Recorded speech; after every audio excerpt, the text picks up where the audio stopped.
como mostrarles de alguna manera lo que hay de este tema en insuficiencia cardíaca.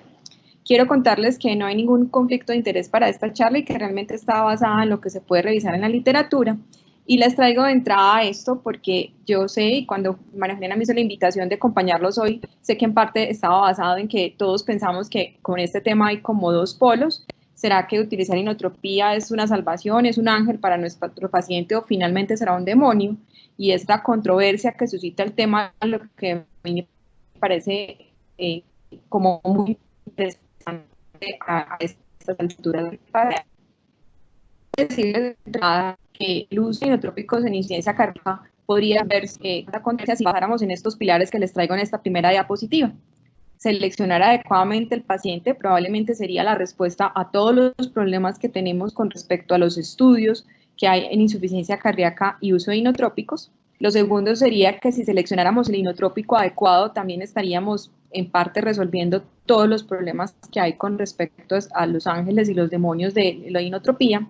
Si nos planteáramos de entrada cuál es el objetivo de la terapia que estamos ofreciendo al paciente, probablemente saldríamos de muchos problemas también con respecto al uso de inotrópicos en estos pacientes, sobre todo porque probablemente de lo que ha castigado la terapia es esto, es no clarificar uno que pretende con el inotrópico. Siempre, como les enseñé a mis pacientes, la evolución diaria lo que le va a decir a uno cuánto va a durar una terapia inotrópica y probablemente modificar o no desenlaces, y siempre que uno pone inotrópico en insuficiencia cardíaca, tiene que estar pensando en qué futuro le va a ofrecer al paciente y para dónde va. De los pilares que les acabé de enumerar, probablemente la terapia va a estar bien indicada y bien manejada y no tendría tantos problemas como muchas veces lo vemos. Y es que cuando uno hace referencia a hablar de inotropía en insuficiencia cardíaca, pues necesariamente tiene que ir a centrar en los mecanismos de acción de los diferentes inotrópicos que hasta la luz de hoy están disponibles para el uso rutinario, y esto va a ser posiblemente mucha parte de los efectos secundarios y de las críticas que tiene el uso de inotropía en insuficiencia cardíaca. Entonces, en esta primera gráfica yo les muestro lo que yo sé que todos conocemos con respecto a los diferentes blancos terapéuticos de los mecanismos de acción en que están basados en nuestras terapias inotrópicas. Recordarles que gran parte de lo que uno recurre cuando utiliza inotropía no solamente es para mejorar la sístole, sino también para mejorar la diástole. Y ahí está muy bien dibujado acá en la parte superior de las pantallas de ustedes los canales de sodio, potasio, TPasa, que probablemente son la base histórica de los inotrópicos de la mano de los digitálicos. Posterior de esto vienen todos los intercambiadores de sodio-calcio, el efecto de los beta-receptores, que vamos a hablar específicamente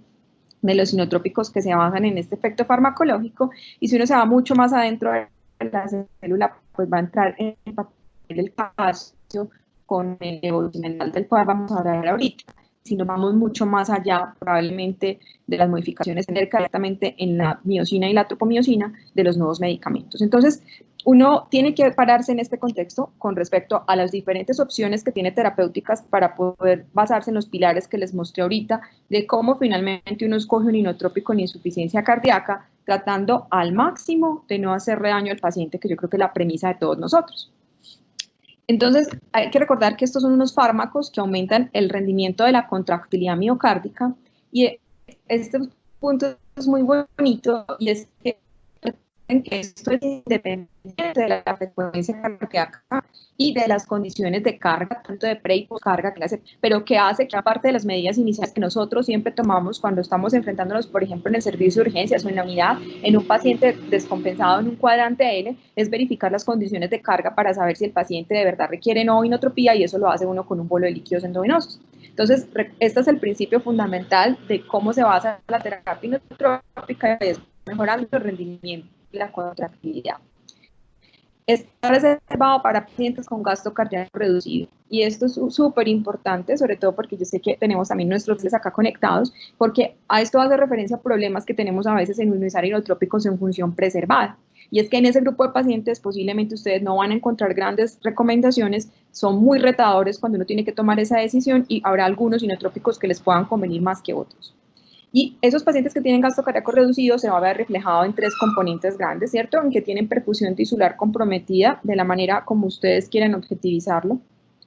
Generalmente están hipotensos, pero ojo que no necesariamente tienen que estarlo, y eso también es un problema que a veces tenemos cuando nos enfrentamos a este paciente, y es que si no está muy hipotenso, uno como que descarta en su algoritmo mental que uno pueda estar hipoperfusión y que no pueda requerir inotrópico, y esto no es del todo cierto, y por eso es que uno siempre administra, desde el momento en que ingresó y hablando de las causas subyacentes, líquidos para mirar si no hay hipotensión por hipovolemia. Y lo que a mí más me parece controversial del tema, y yo sé que todos ustedes también lo han mirado, es que en las generalidades de inotropía en insuficiencia cardíaca siempre salta a la vista el problema que tenemos con mortalidad, y desde el registro ADER, con sus más de 20.000 pacientes evaluados, esto está publicado, y lo que ustedes ven en las guías es cómo ellos en que se puede modificar la mortalidad, empeorarla específicamente cuando una utropía, pero eso tiene sus bemoles, que tiene sus críticas con respecto a este grupo de pacientes que se eligieron. Y yo siempre que hablo de inotropía, como les mostré en los pilares iniciales, hay como dos cosas fundamentales a tener en cuenta, y es que uno tiene que plantearse para qué está poniendo este inotrópico, no solamente si de verdad lo necesita, como les dije, sino si lo va a usar a corto o a corto plazo, a un plazo más moderado o largo. A corto plazo es cuando uno está utilizando una medida temporal en pacientes con una falla descompensada que tienen hipotensión y hipoperfusión. No se usa de rutina en todos los pacientes descompensados. Esto es lo que yo les decía entonces con respecto a que uno tiene que seleccionar adecuadamente el perfil hemodinámico, porque si no, ahí sí se ha demostrado el incremento en la mortalidad y en los efectos secundarios. Y a mediano y largo plazo, ahí está otro grupo muy interesante para nosotros, que son los que están siendo refractarios al tratamiento farmacológico, que están clasificados como una insuficiencia cardíaca avanzada, donde uno empieza a tomar conductas más pensando en una terapia definitiva. Entonces, yo le estoy poniendo inotrópico a este paciente a corto plazo únicamente porque vino descompensado y potencialmente eso va a resolverse, o voy a resolver la causa precipitante, tiene un evento agudo, un síndrome coronario agudo, y lo voy a revascularizar porque potencialmente revascularizable o no, un problema valvular que se puede corregir, o definitivamente la causa precipitante no se va a corregir. Y ahí quedan tres grupos muy bonitos y muy importantes en avanzada. Yo le estoy dando soporte inotrópico porque lo voy a trasplantar, está en espera o ya está en urgencia cero. Le voy a dar soporte inotrópico porque lo estoy alistando para un soporte mecánico, llámelo si usted quiere un ECMO, o si lo quiere a largo plazo, una asistencia ventricular. Y ojo con este tercer pilar, que es de los temas más bonitos y más controversiales, y es simplemente estoy ofreciendo inotropía en cuidado paliativo, y ese sí que es un tema que probablemente nos daría otra charla incompleta, y es si esto sí va a mejorar o no síntomas, y si lo puedo considerar como un pilar de tratamiento en cuidados paliativos. Entonces, una vez uno se ha establecido como las primeras preguntas que les dije, tiene uno indicado para dónde voy con ese paciente, pues uno ya se para en la tercera pregunta, y es, bueno, ¿cuál le voy a ofrecer? Y así todos queramos y uno trate de sacar de esa diapositiva el digital y la digoxina, tiene que estar todavía ahí porque muchos recurrimos todavía a él y tiene unos contextos de utilización muy específicos. Pues siempre estarán los betarenérgicos en segundo lugar, específicamente la butamina. Para nosotros los cardiólogos de adultos, ustedes verán que hay otras cosas, y los cardiólogos pediatras a veces utilizan otros betarenérgicos, los inhibidores de la fosfodiesterasa 3 y los sensibilizadores del calcio. Y no puedo dejar pues al final de mostrarles un par de diapositivas con respecto a nuevos medicamentos como son el emecantil mecardil. Entonces, yo les decía que uno quisiera sacar de esta diapositiva el digital, pero no podemos, y sobre todo no podemos basados en los mecanismos de que uno puede plantearse muy bien en su paciente si uno quiere predominantemente tener un efecto inodilatador del lecho que uno esté buscando, si lo quiere posiblemente tener más un efecto vasoconstrictor. Y esta gráfica es muy bonita porque miren que dependiendo de donde uno se pare, uno puede tener unos medicamentos que son predominantemente vasoconstrictores, como les señalo en el ejemplo, ahí está la fenilefrina, la vasopresina, pero también con efecto vasoconstrictor y algo de efecto inotrópico, como podría ser la norepinefrina. Y si nosotros nos vamos bajando más, pues uno va a tener potencialmente los que son más con efecto inotrópico, poco vasoconstrictor, como la dobutamina o la milrinone. Y miren abajo, pues cómo están en esa misma escala los que son potencialmente solo vasodilatadores. ¿Por qué les traigo esto? Porque uno sí tiene que saber elegir, dependiendo del paciente que tiene parado al frente, cuál es el efecto que uno quiere que predomine para poderle ofrecer la mejor terapia a ese paciente. Entonces, voy a hacer, en aras del tiempo que tenemos,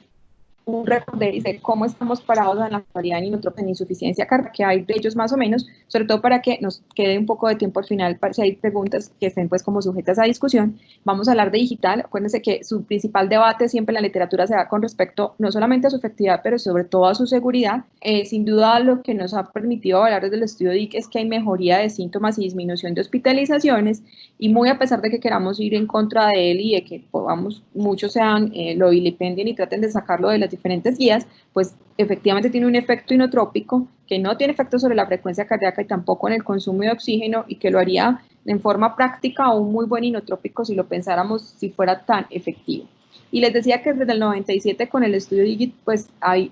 se evaluó el efecto de la dioxina en mortalidad y morbilidad en los pacientes con insuficiencia cardíaca. Recuerden que en ellos, cuando hablaban de la mortalidad por todas las causas, no había diferencia en utilizarle el uno o el otro, pero cuando empezaron a evaluar muerte por hospitalizaciones o por empeoramiento de falla cardíaca, definitivamente aquel grupo que estaba recibiendo digital realmente se veía beneficiado del mismo con una P estadísticamente significativa. Entonces yo les digo que a pesar de que todos intentamos y que pensamos que en todas las actualizaciones de las guías va a desaparecer, no ha sido posible,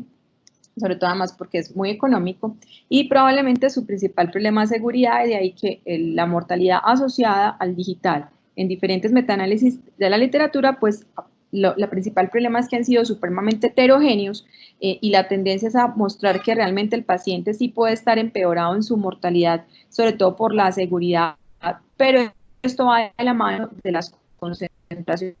que utilizamos. Entonces, hablando de digital como terapia electrópica, dijéramos que el tiempo empecé por ella porque es la más antigua, pero probablemente en la actualidad nosotros la dejamos solamente como una terapia de rescate, no la utilizamos en el paciente per se solamente por su efecto inotrópico, pero sí sabemos que si la utilizamos en rango terapéutico y que si nos basamos en algo muy bonito que les traigo acá, que es aquel que tiene insuficiencia cardíaca y fibrilación atrial, probablemente estaríamos basándonos no en la evidencia, sino en el uso clínico racional y en la práctica clínica, en un grupo de pacientes en el que todavía tenemos gran efecto de los mismos, que son aquellos pacientes que tienen función cardíaca reducida, falla cardíaca con fracción de eyección reducida y fibrilación atrial, donde como ven en esta gráfica, uno posiblemente, si tiene un paciente que es en clase funcionales 2-4, a pesar de tener terapia médica óptima, especialmente si ya hemos utilizado beta bloqueadores, el paciente no es candidato a otras subterapias en las que uno pueda progresar, como por ejemplo hacer una ablación de la fibrilación auricular, o no es candidato a un CRT, ese paciente podría utilizarse digital, pero miren que les estoy mostrando el contexto específico,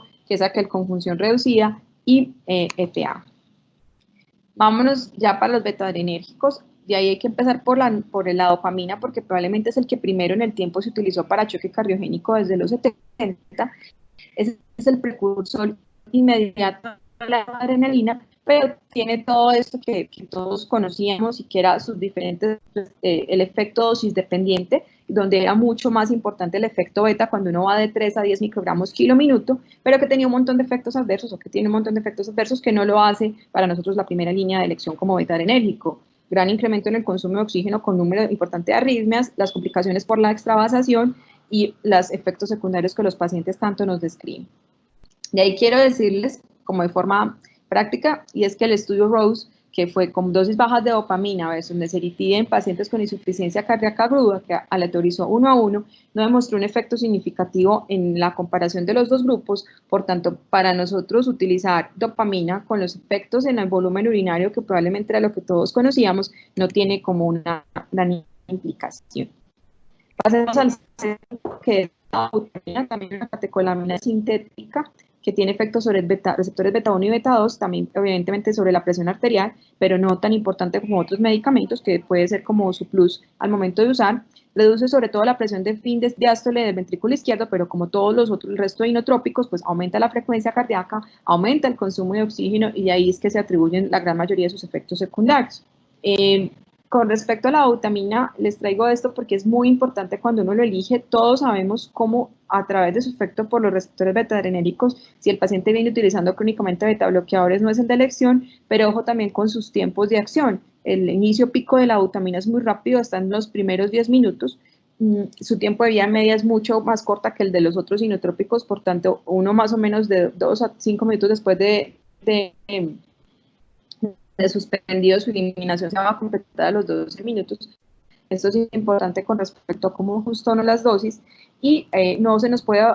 olvidar que está ahí lo que se llama la tolerancia farmacodinámica, que tiene que ver con la internalización de receptores. Por eso es que, por lo menos nosotros, particularmente las unidades de nosotros, utilizar la dobutamina a muy largo plazo no es como la mejor idea, no solo porque casi todos los pacientes de nosotros vienen con beta bloqueadores, sino que excepto los que son postquirúrgicos con síndromes de bajo gasto, el resto van a tener unas terapias muy prolongadas, y por eso probablemente uno no recurra tanto a ellas.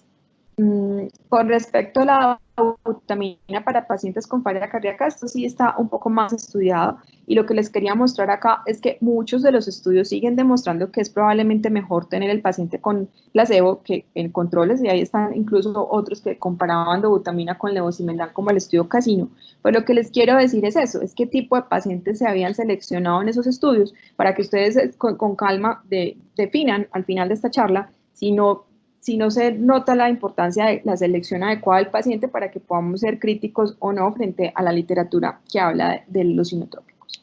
La tercera catecolamina, la norepinefrina, es un neurotransmisor endógeno liberado en las neuronas adrenérgicas postsinápticas, y esta tiene el efecto combinado vasopresor y inotrópico. En los servicios de urgencias uno puede muchas veces recurrir al mismo y utilizar temporalmente por un acceso venoso periférico, no de forma definitiva, y es una muy buena opción cuando usted es un paciente muy hipotenso, quiere darle el efecto vasopresor, pero algo de efecto inotrópico, incluso mientras que monta un segundo inotrópico, porque pues al ser su principal acción alfa-1 agonista, pues uno va a mejorar mucho en parte el efecto vasopresor. Se puede obtener por infusiones mucho más prolongadas, tiene los efectos tóxicos directos que todos conocemos, y también tiene efectos sobre frecuencia y presión arterial, que podría estar afectando también la perfusión miocárdica. Cuando uno revisa los inotrópicos y los diferentes vasopresores con las dosis estándar o no,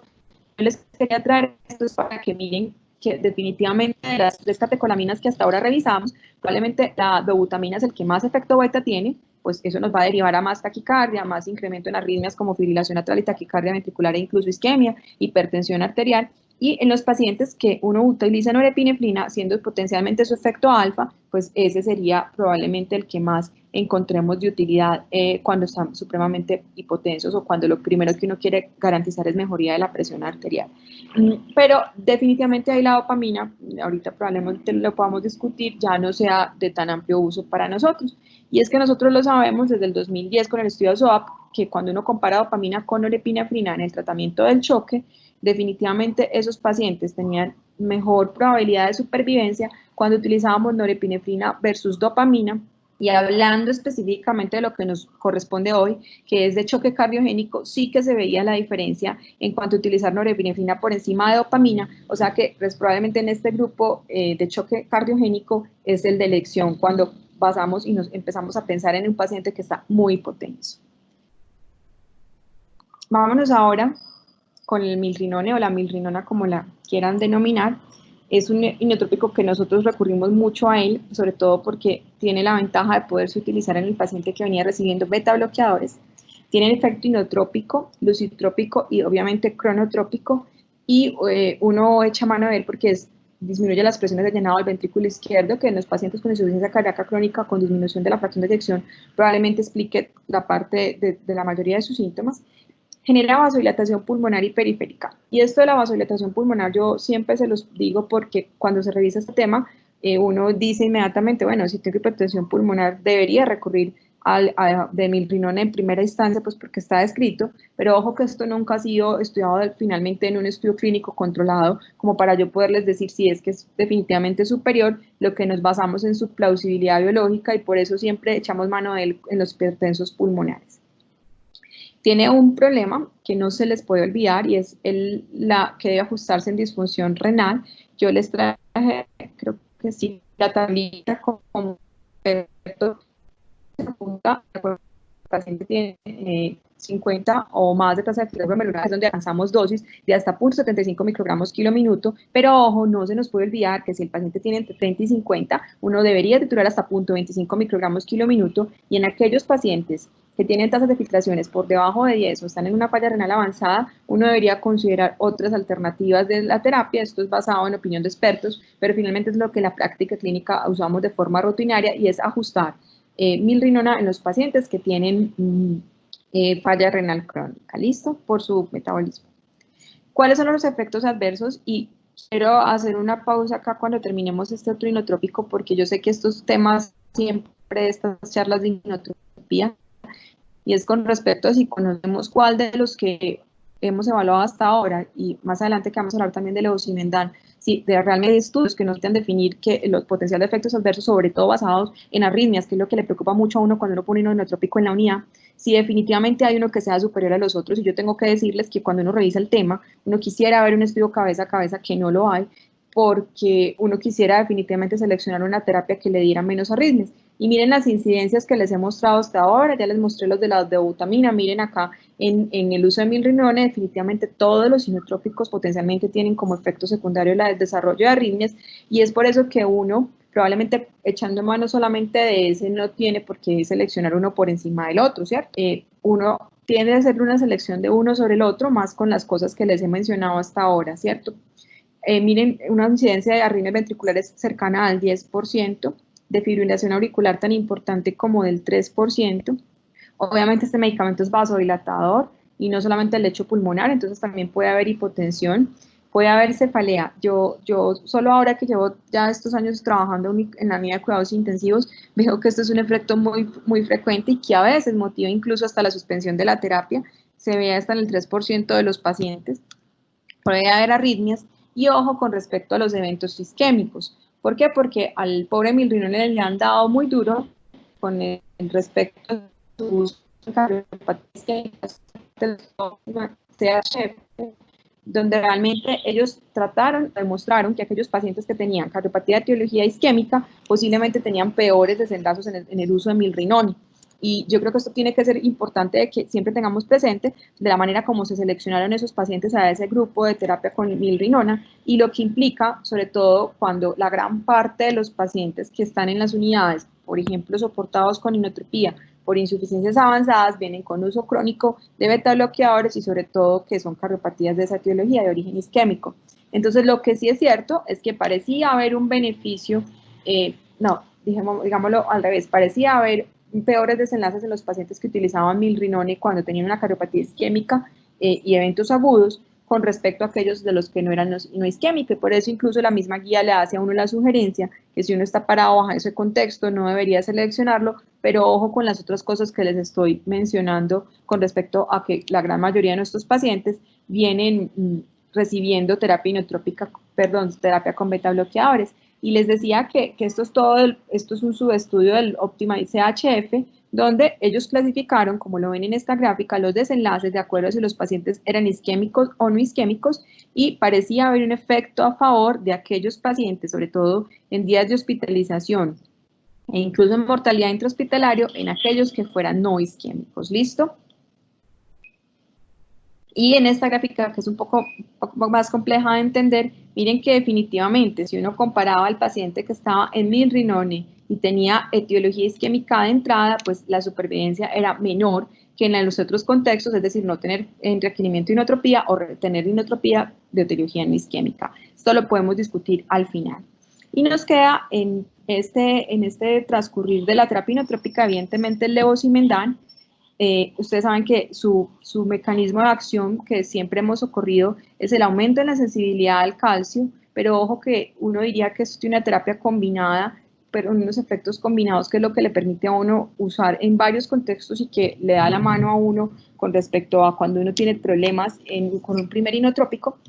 Hay mejoría en la apertura de los canales de potasio dependiente de ATP, y ojo que es un inhibidor de la fosfodiesterasa 3 también, por lo que uno también podría tenerlo presente, como lo decíamos ahorita, por ejemplo, en hipertensión pulmonar. Estas tres cosas que están señaladas en esta diapositiva le permiten a uno darle un efecto inotrópico, un efecto vasodilatador y un efecto cardioprotector, que tal vez con lo que llevamos hasta acá, posiblemente es lo que uno quisiera más hacer en este grupo de pacientes que tienen insuficiencia cardíaca crónica.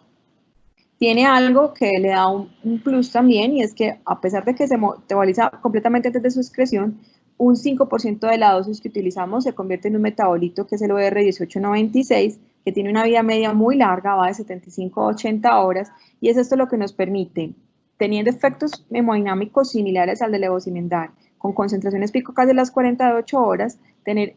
uso de inotropía intermitente en diferentes contextos, porque vamos a tener ese paciente con mucho más tiempo con ese metabolito activo, y eso es lo que lo hace muy interesante a la luz de los contextos que yo les explicaba en la primera diapositiva.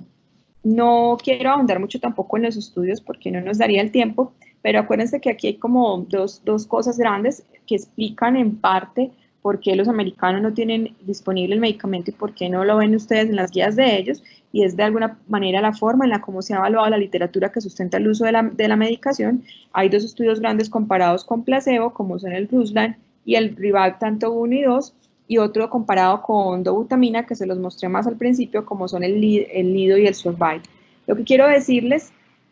con respecto a esto es que de las cosas que resultan más interesantes en la actualidad del uso de inotrópicos como el levosimendan es la posibilidad de utilizar terapia inotrópica intermitente, tanto por su seguridad e incluso por su eficacia en pacientes con falla cardíaca avanzada. Y es que yo les puse en las dos primeras diapositivas que cuando uno está ofreciendo inotropía, pues si es una cosa que uno potencialmente sabe que se va a resolver o que tiene una causa precipitante que se va a corregir, pues uno puede recurrir a los otros inotrópicos con mucha facilidad, pero cuando uno se empieza a enfrentar al paciente con insuficiencia cardíaca avanzada, que está llegando a la unidad cada mes, cada 6 semanas, que además ya está perfilándose, ya uno lo tiene perfilado o para trasplante, para asistencia o para cuidado paliativo, este tipo de alternativas resulta mucho más interesante porque permite de alguna manera mejorar desenlaces que yo sé que ustedes van a pensar que no son tan importantes y que no son duros como nosotros quisiéramos, como mortalidad, pero sí otros tan importantes como evitar que estos pacientes se estén hospitalizando de forma frecuente. Y acuérdense que inicialmente Lionheart lo que se basó fue en la medición de la disminución en el NT-proBNP, que de alguna manera se veía reflejado en hospitalizaciones y los otros desenlaces, específicamente muerte asociada a la hospitalización, donde definitivamente ese paciente que estaba en el grupo de levosimendan tenía mucho menos ingresos a hospitalizarse y por ende tenía en ese denominador de hospitalizaciones por mortalidad por hospitalización también ser menor. Yo se los dejo para que lo tengan presente porque probablemente cuando uno empieza a enfrentarse a insuficiencia cardíaca avanzada con este grupo de pacientes tan complejo, uno sí empieza a pensar, yo también necesito otra cosa que me ayude a no estar ingresando tanto a ese paciente. Y les traje una gráfica que son los potenciales indicaciones de levosimendan, porque ustedes van a verse bombardeados en parte por lo que se puede utilizar, en qué contexto sí o no esta molécula, porque no solamente estamos preparados en los pacientes con insuficiencia cardíaca, como les dije muy al principio, crónica que se agudició, sino que hay otras indicaciones que empiezan a hacerse como muy interesantes, ¿cierto? Con respecto, por ejemplo, a los pacientes que están con insuficiencia cardíaca descompensada, pues y que venían recibiendo beta bloqueadores, dado que su efecto no se basa en este receptor, pues probablemente son una muy buena opción con una clase 2B y un nivel de evidencia C. Pero resulta, por ejemplo, interesante que cada vez más se está estudiando cómo puede utilizarse inotropía, específicamente levosimendan, cuando uno está desertando al paciente de un ECMO venoarterial por las implicaciones que tienen sobre todo sobre el ventrículo izquierdo, la congestión que se ve asociada. También resulta muy interesante en falla derecha, no solamente en la hipertensión pulmonar del grupo 2, como habíamos dicho, sino en aquellos pacientes que tienen hipertensión pulmonar de otros grupos y teniendo insuficiencia cardíaca derecha, uno quiera ofrecerles inotropía. Definitivamente en infusiones repetidas en pacientes con falla cardíaca avanzada terminal en espera de trasplante o de asistencia, esta es una opción que ya está sustentada en la literatura, y hay otras que sería motivo pues de que discutiéramos en otro momento, y es cómo se pueden utilizar en bajo gasto postoperatorio y en choque cardiogénico. Les traigo esta diapositiva es para que siempre que ofrezcan el inotrópico recuerden bajo qué circunstancias uno lo está haciendo y bajo qué nivel incluso de evidencia puede recurrir a una terapia. Y ya casi para terminar, pues no podíamos dejar de hablar de lo mecantil mecarbil. Estamos muy atentos a los resultados del Galactic. Nosotros hicimos visitas de cierre esta semana, o sea que ahí estamos como a la espera de poderles contar algo más adelante. Es un mecanismo de acción muy llamativo para todos porque activa directamente la miosina sin tener que pasar por los otros pasos anteriores y así aumentando la ocupación de la miosina y la actina. Y yo sé, inicialmente acuérdense que los Atomic eran basados en medicamento de forma intravenosa, posteriormente con el Galactic se hizo oral para todos, resulta supremamente interesante para todos los que manejamos pacientes con insuficiencia cardíaca crónica, incluso para los que manejamos avanzada, poder tener un inotrópico oral. ¿Por qué? Porque es que estos pacientes uno quisiera no tenerlos que tener recurrentemente hospitalizados por todo lo que eso implica y por mejorarles mucho calidad de vida, o sea que estamos ahí atentos a si podríamos tener o no un beneficio. Y para terminar, esta frase me la dijo la doctora María Juliana una vez, cuando discutíamos con respecto al uso de inotrópicos y todo lo que hay con respecto a ellos y su aumento o no de mortalidad. Y esto es muy cierto, cuando uno le pregunta al paciente qué prefiere muchas veces, y ellos siempre van a preferir no morir con síntomas tan molestos como los de bajo gasto. Por el otro lado, el paliativista te dirá si es que estás prolongando simplemente el sufrimiento y la muerte de ese paciente, pero lo que sí es cierto es que es mejor morir de pie que vivir arrodillado. Y por eso, a pesar de todo lo que pueda resultar controversial de esta charla que les acabo de mostrar, de los problemas que tenemos en cuanto a la evidencia y la mortalidad, yo sí creo que uno tiene que ser muy consciente de lo que le quiere ofrecer al paciente cuando le ofrece inotropía, sobre todo de los beneficios en cuanto al manejo de síntomas y lo que uno puede lograr a través de eso. ¿Listo? Eso era lo que les quería compartir en la tarde de hoy. No sé si Juli está por ahí. Muchas gracias, Cata. La verdad me encantó tu conferencia. Te quería preguntar algo antes de dar la palabra y me disculparán que me tome la palabra. Estuve escuchando hace más o menos 48 horas un debate entre Stephen Anker y McMurray específicamente, con datos que de pronto ellos ya tienen del Galactic muy probablemente, y dónde vaya a entrar esta nueva molécula que es bien interesante, y con datos adicionales del Vericiguat, que son medicamentos muy diferentes, mecanismos de acción muy diferentes en el contexto de falla cardíaca. ¿Tú qué pensarías en cuál pudiera llegar a ser el papel de esta molécula, de estos activadores de miocina? Bueno, Juli, eso es bien interesante, sobre todo cuando también hablas de Vericiguat, ¿cierto? Porque uno empieza a enfrentarse a moléculas como esta y uno quisiera ver de qué manera van a entrar en los algoritmos de manejo más pues, mentales que uno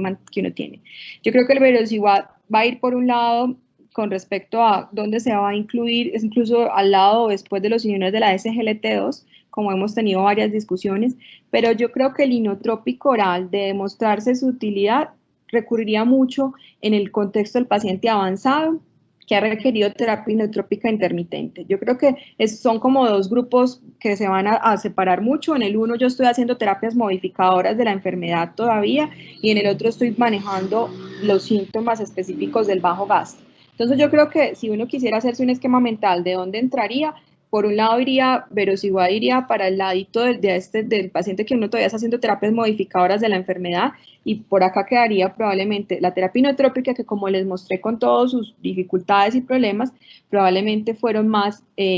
para pensar en ofrecer manejo sintomático. Estamos muy expectantes, Juli, con respecto al Galactic, porque todos quisiéramos tener un inotrópico oral, ¿cierto? Sí, excelente tu respuesta. O sea, los escenarios en falla cardíaca prevalecen en el contexto de inotropía, ¿cierto? Carlos Ortiz tiene la palabra. Gracias, felicitarla por la excelente conferencia y el excelente, digamos, discusión académica. De todos modos, un comentario y también pregunta a ver qué opinión tiene. Pienso yo que los escenarios de levosimendan en cuanto a mortalidad y a beneficios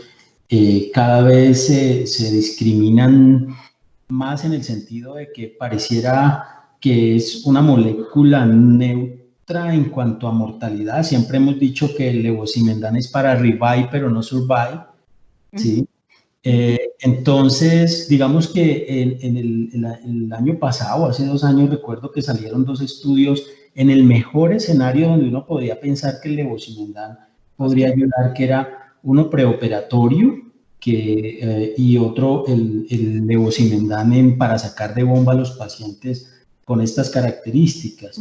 Ninguno mostraron beneficio en la mortalidad como todos esperábamos a 30 días. Pienso yo, o qué piensan ustedes como fallólogos, en el sentido de que hay que pasar, como ustedes dicen, los estudios hacia calidad de vida. Seguramente, como ustedes mismas dicen, es mejor morir de pie que morir arrodillado. Si morir de pie es mejor calidad de vida que morir arrodillado. Pero sin lugar a dudas, digamos, las guías siguen diciendo que que definitivamente el inotrópico en el escenario de descompensación y agudo, pues hacen daño y parece que el levosimendan tiene por lo menos el efecto neutro. Entonces, ¿qué opinan ustedes de más bien medirlo por calidad de vida y no en el sentido de mortalidad?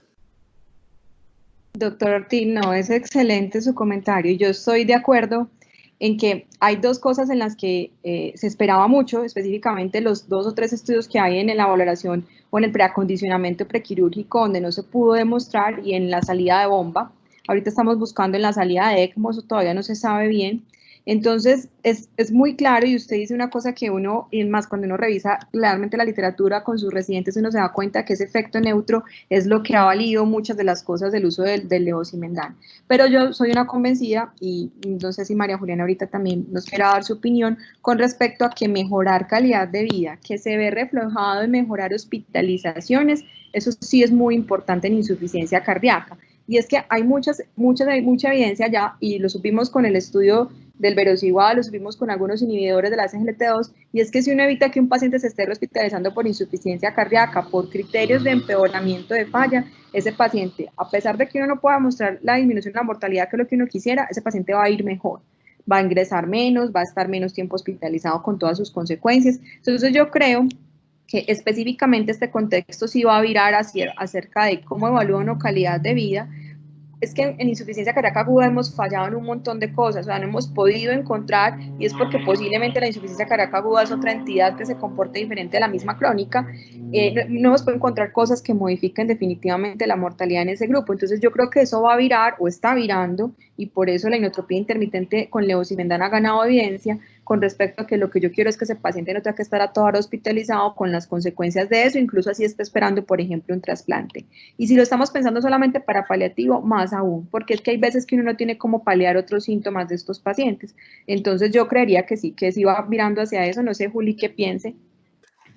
Pues Cata y Carlitos, nosotros, si ustedes miran el Lionheart, que es como el estudio que le da un poco más de vida al levosimendan y a ese escenario específico de administración intermitente, porque los que tú mencionas, Carlitos, son otro tipo de protocolos y probablemente también el desenlace sea asociado al tipo de protocolo y a la duración del medicamento, ¿sí? Pero si uno mira exclusivamente el Lionheart, el desenlace primario es un desenlace subrogado que es disminución del BNP, ¿sí? Entonces, probablemente, claro, uno pudiera llegar a decir que esa disminución del BNP pudiera tener algún impacto en mortalidad, no lo sabemos, miraremos otros estudios adicionales, pero sí claramente muestra un impacto en hospitalización y si miran desenlaces secundarios está calidad de vida y claramente impactó en calidad de vida, ¿sí? O sea, que falla cardíaca nosotros, teniendo en cuenta el escenario y este escenario clarísimo para el levosimendan, y Catalina y yo estamos haciendo una revisión en este momento para el ministerio con respecto al levosimendan, el único escenario en el cual uno puede estar un poco más tranquilo es en el de falla cardíaca avanzada. Los otros escenarios, como lo menciona Catalina, la evidencia no lo ha mostrado, pero si ustedes miran los estudios con respecto a procedimientos quirúrgicos cercanos, se mezclaron muchos tipos de cirugía que también pueden empañar el desenlace que hubiera podido tener esta molécula en ciertos grupos de cirugía. Sí, y ya pues aquí digamos que no es el motivo de la revisión, pero sí sabemos que un cambio valvular con revascularización es muy diferente a una revascularización sola, por todo, por millones de cosas que implica el procedimiento. Entonces de pronto hubo algunas alteraciones, no alteraciones, sino que de pronto se hubiera podido afinar un poco más el diseño para población, para tener de pronto un resultado diferente. Pero lo que sí sabemos es que en el territorio de avanzada importa muchísimo hospitalización y calidad de vida, y en ese territorio de avanzada juega un papel muy importante los sensibilizadores de calcio. Le doy la palabra a Juan Felipe Vázquez. Muy buenas tardes, doctora. Primero, muchas gracias por su conferencia y el tiempo que nos dedica. Tenía, digamos que, algunas preguntas respecto a dos temas puntuales. El primero, con respecto al uso de la digoxina en estos pacientes con insuficiencia cardíaca y fibrilación auricular. El año pasado, si mal no estoy, en JAC habían como 2 artículos, uno en el que se mencionaba algún incremento de la mortalidad en estos pacientes que eran usuarios crónicos de la digoxina y a quienes se les retiraba el medicamento. Y el otro, a su vez, mencionaba que dependiendo de las concentraciones séricas, cuando estas incrementaban en un valor creo que de 0.5 por encima de 2, la mortalidad aumentaba. Entonces, la pregunta es, digamos, el uso de la digoxina en ese escenario de FA con insuficiencia cardíaca en un paciente que se presenta a servicio de urgencias, digamos, es un ciclo corto de tratamiento, o una vez se instaura se va a mantener todo el tiempo, y cómo debería ser yo el seguimiento a las concentraciones séricas teniendo en cuenta la importancia que tienen las mismas en cuanto a mortalidad. Y el segundo tema que quería preguntarle respecto al uso del levosimendan e inotrópicos, del año 17 o 18 tal vez encontré yo un estudio pequeño, no de más de 70 pacientes, que mencionaba especialmente en pacientes en posoperatorio de trasplante que presentaba disfunción ventricular derecha severa inmediata, la combinación de la dobutamina y el levosimendan como una estrategia que disminuía el tiempo en uso de requerimiento de soporte y la rápida recuperación. ¿Qué opinión tiene al respecto, teniendo en cuenta que el levosimendan no es que arranque tan rápido como si lo hace la dobutamina a su acción, y que incluso en muchos escenarios agudos he visto que algunos colegas incluso dejan a esos pacientes, digamos, necesita soporte inotrópico y le ponen levosimendan, y a veces uno ve pues que si el paciente se demora en arrancar? Entonces, ¿qué concepto le merece intentar o llegar a emplear la combinación de estos dos fármacos, o en escenarios donde uno prevea que el paciente va a requerir más de 72 horas de inotrópico, haciendo ya algo de taquifilaxia a la dobutamina? ¿Qué utilidad tendría esa combinación, o definitivamente no es útil? Gracias. Listo. Entonces voy a empezar primero por la segunda pregunta y luego nos volvemos a digital. Es cierto, y tienes toda la razón, hay algunos protocolos que han intentado utilizar levosimendan con cualquiera de los otros dos inotrópicos, con milrinone o con dobutamina, y yo te voy a decir que es verdad que uno debería, pensando en la farmacocinética, proteger al paciente en parte mientras que se alcanza el pico de acción del levosimendan, ¿cierto? Entonces, no es solamente para la salida después de un trasplante cardíaco, en donde probablemente en la actualidad, cuando uno hace una falla derecha, y que es lo que más puede pasar, nosotros tenemos que recurrir a esa ECMO en parte, o lo sacamos con modificadores de la presión pulmonar como óxido nítrico.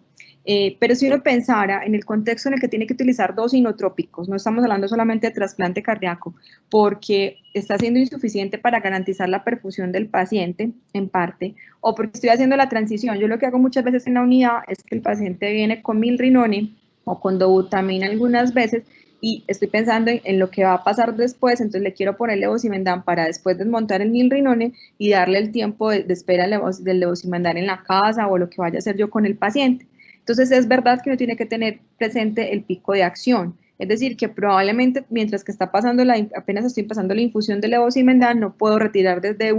el otro inotrópico porque no voy a tener los beneficios de lo que estábamos hablando. Y cuando utilizamos dobutamina, si bien el efecto de la taquifilaxia está descrita a las 72 horas, nosotros hacemos muchas veces infusiones más prolongadas del inotrópico, muchas veces se va requiriendo mayor dosis, que es como uno responde a este problema, y es donde uno se plantea si debe variar o no de inotropía. Pero es cierto que uno a veces hace terapias combinadas, y hace terapias combinadas sobre todo con levosimendan, donde debería tener presente si es que lo que uno quiere es desmontar el uno para permitir que después el paciente se vaya con el efecto inotrópico del otro, o si donde el problema realmente es que estás pidiendo dos inotrópicos porque estás muy hipoperfundido y porque está siendo insuficiente a uno, entonces ya lo que uno tiene que estar pensando en su mente si le va a tener que dar una asistencia mecánica a ese paciente, como tú lo quieras llamar, balón de contrapulsación, como lo quieras, el nombre que le quieras poner, o definitivamente como asistencia. Eso en cuanto al uso de terapia inotrópica combinada. Bueno, y la primera pregunta es muy interesante con respecto a cómo vamos a hacer para utilizar el digital. Yo les digo que realmente lo que nosotros utilizamos de digital en el servicio de urgencias o en mi unidad es para el manejo del paciente con insuficiencia cardíaca, fracción de eyección reducida y FA. Y se los digo porque ustedes todavía van a ver algunos usos de digital solito en pacientes con insuficiencia cardíaca que no tienen fibrilación atrial, e incluso los neumólogos, ustedes a veces los van a ver en pacientes con falla derecha pura, utilizarlo para mejorar la frecuencia cardíaca. En esos contextos definitivamente no hay evidencia que lo sustente, y probablemente su uso va más de la mano de los riesgos que puedan tener. Parémonos en el contexto de falla reducida y fibrilación atrial. Y yo ahí sí les digo mucho, siempre piensen si es que la FA rápida es la que está llevando a que ese paciente esté descompensado en este momento. Y eso es lo que uno tiene que plantearse. A veces es muy difícil y uno dice que será primero el huevo o la gallina, pero si uno cree que ese paciente va con 9% de fracción de eyección y va a 160 por minuto, y uno cree que es la fibrilación atrial, probablemente nosotros recurrimos al uso del digital en ese contexto para el control de la respuesta ventricular y para el efecto inotrópico adicional, pero finalmente lo que uno cree es que al mejorarle la respuesta cardíaca, la frecuencia, va a mejorar en parte la perfusión de ese paciente. Y eso en parte para resolver también la pregunta de Sergio Andrés Higuera, con qué periodicidad utilizamos y lo medimos. Entonces, si uno utiliza digitalización rápida, que yo esa diapositiva no se las mostré en aras del tiempo, es decir, si uno lo calcula de 0.8 a 1,2 microgramos por kilo de peso y hace ese ajuste que es el bolo, probablemente si ustedes van y buscan en la literatura, poco se ha descrito de cuándo debo mirar niveles picos. Lo que está más o menos descrito es que entre las primeras 24 a 48 horas usted tiene que hacer unos niveles, por lo menos para ver que no esté en rango de toxicidad. Eso es cuando hablamos de digitalización en el paciente con ese contexto que les acabo de decir. Otro grupo aparte es el paciente en el que uno, después de agotar las otras terapias, NFA crónica y que además tienen fibrilación, y vaya reducida, y uno va a recurrir al digital, como es el uso y el control también de la respuesta ventricular, lo que está escrito en ellos es hacerle niveles entre 5 a 7 días de forma periódica, ¿cierto? Pero ojo que si se ponen juiciosos y hacen la búsqueda con respecto a la digitalización rápida, de eso poco hay. Lo que sí hay que hacer es que hay que estar pendientes de ellos. Yo no les puedo decir la respuesta exacta, pero sí les digo, mídanlos, porque si no se les va a pasar por el frente la toxicidad digitálica y no la van a manejar. No sé, Juli, qué opinión tengan de este tema. No, es exactamente lo mismo. Lo ideal es que cada vez en el contexto de falla cardíaca como tal, el uso de digoxina sea casi nulo, porque realmente la evidencia es muy pobre. Otra cosa es fibrilación auricular, que es un contexto diferente en disfunción ventricular y pues que la evidencia, a pesar de no ser sólida a favor, nos permite decir que con una adecuada medición de niveles uno pueda tener un paciente